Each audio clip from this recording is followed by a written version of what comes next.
तर गाईज मी आता आले आत्याच्या घरी माझ्या.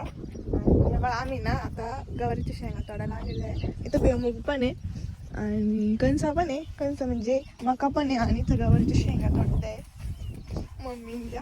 हे पा माझ्या आत्याची मुलगी तोंड दाखव.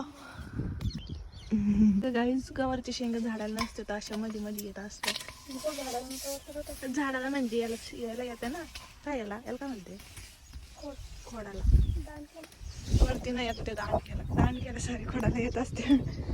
आम्ही आता लिंब घ्यायला आलेलो आहे. इथं पण लिंबाचा आहे बा. किती मोठे मोठे लिंब आहेत. पडलेले लिंब वेचू राहिलो आम्ही सध्या तरी, कारण की वरती का पिवळे दिसना आम्हाला लिंब. काहीच तुम्हाला डिंक दाखवू का? डिंक हे बघा. आम्ही लहानपणी असं डिंक घ्यायचो आणि चिटकवायला फेकवायला वगैरे नसायचं ना, तर आम्ही हे डिंक थोडं पाणी टाकून ना याने चिटकवायचो. इकडे मिरचीचा पण स्टॉक अवेलेबल आहे. लागल्यास नक्की इकडे व्हिजिट करा. लोकेशन तुम्हाला मी मेन्शन नाही करत. आले तर उगाच मी नाही राहणार. जाऊ द्या. हे बघा गाईज, इथं पप्पाया पण आहे. पप्पाया, आंबे, कैऱ्या खाली खाली लागेल. इनके पास रस है तो रस